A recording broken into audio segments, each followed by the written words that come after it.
My name is Alex. I grew up in a small town far from big cities, but I always dreamed of going to New York City. People talked about it like it was the most exciting place in the world, with tall buildings, bright lights, and people from every corner of the globe.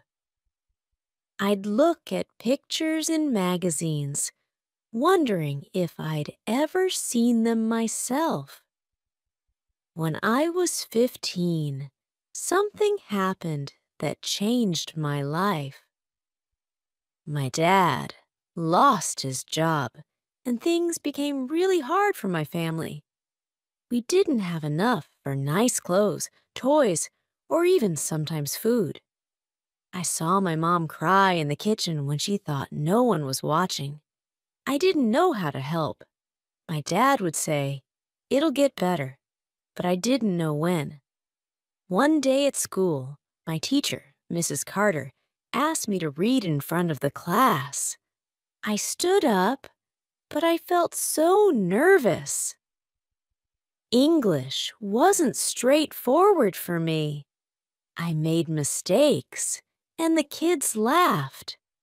I felt my face turn red, and I just wanted to run away.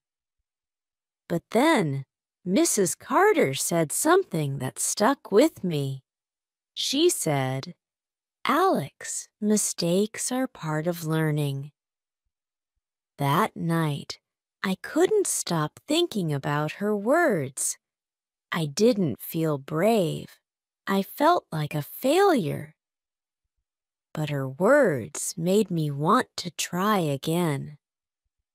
Maybe I wasn't perfect at English yet, but I could get better if I kept practicing. After that, I started reading more. Every night, I'd read a little from my old books. At first, it was slow. I got stuck on words, and it took forever to finish a chapter. But little by little, I got better. I noticed that reading more helped me understand better. I even started writing in a journal. I'd write about my day, my dreams, and my feelings. It felt beneficial to put my thoughts into words.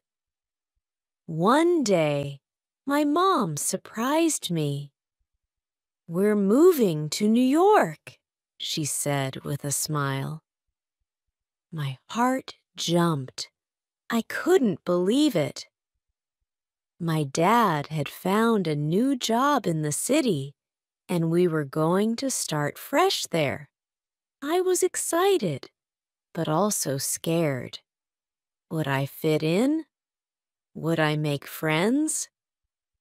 The first day in New York was like nothing I had ever seen. The city was loud and busy, with people everywhere speaking different languages. I felt small. Everything moved so fast, and I wasn't sure if I'd ever get used to it. I missed my old home and my friends, but I told myself, "This is a chance to grow. You can do this." At my new school, I felt like an outsider at first. The kids spoke quickly, and I struggled to keep up. But I remembered Mrs. Carter's words and kept trying. I started talking to one boy in my class, Tom. He was kind and patient. He helped me with words I didn't understand, and soon we became friends. Learning English became my way to connect with people. I realized that the more I learned, the more I understood others, and they understood me. It wasn't just about speaking correctly. It was about opening up new opportunities. I still remember the first time I gave a presentation in English. I was shaking and my voice cracked, but I made it through. When I finished, I looked at the teacher, waiting for her reaction. She smiled and said, "Great job, Alex. You've come a long way." I felt proud, and for the first time, I believed in myself. But not every day was easy. Some days I wanted to give up.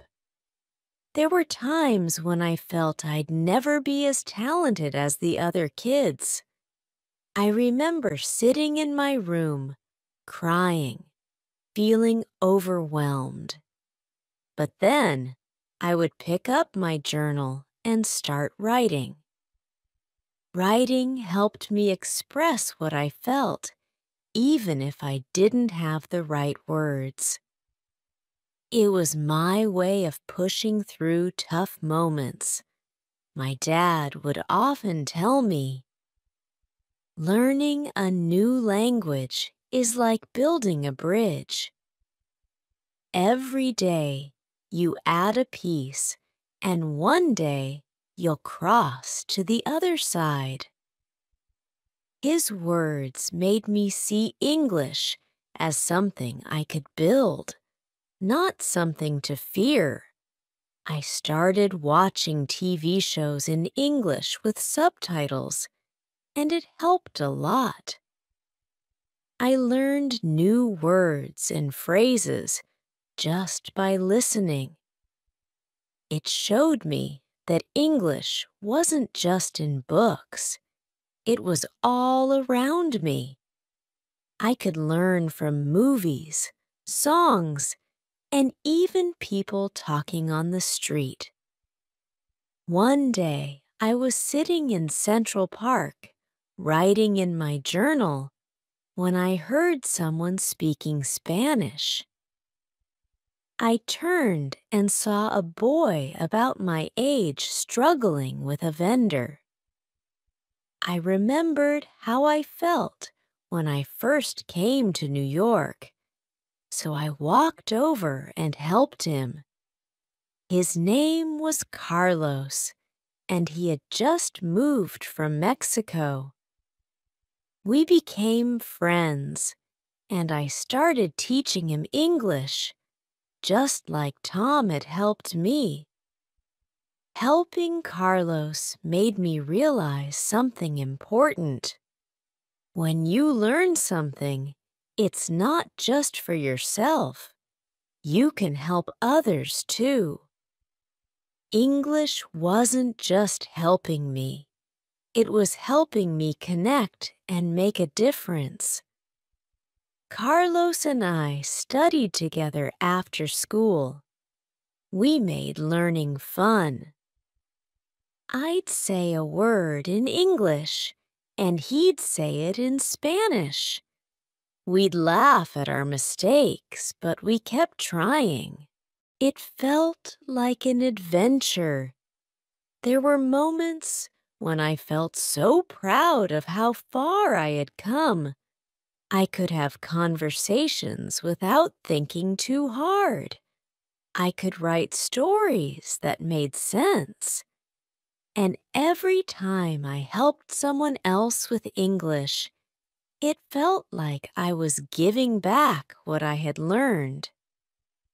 One day, I was walking home from school when I saw a little boy crying on the sidewalk.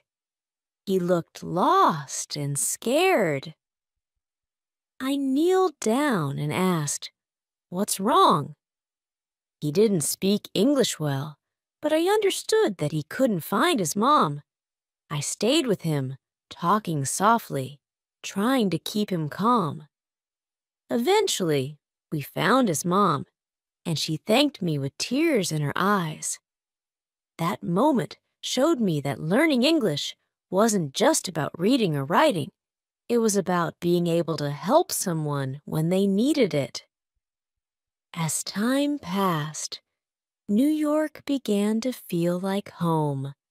I wasn't scared of the tall buildings or the rapid pace anymore. I had friends. I was learning every day, and I was growing.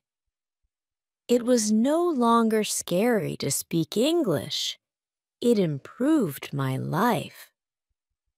Looking back, I realized that learning English taught me more than just a language. It taught me patience, determination, and resilience. Every mistake I made was a step forward.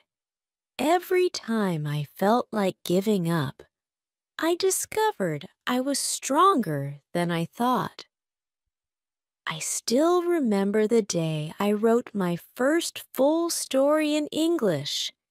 It wasn't perfect, but it was mine. I read it to my mom, and she cried. But this time they were happy tears. She told me how proud she was and how far I'd come. It was a moment I'll never forget. Now, I want to share what I've learned with others. If you're learning English, keep going. It's okay to make mistakes. It's okay to feel frustrated. But don't give up. Every word you learn brings you closer to your goals. English isn't just about words. It's about expressing yourself, understanding others, and creating new opportunities. Keep reading, keep writing, and keep speaking. You'll get there one day at a time. And remember, you're not alone in this journey. We all start somewhere, and we all have the ability to grow.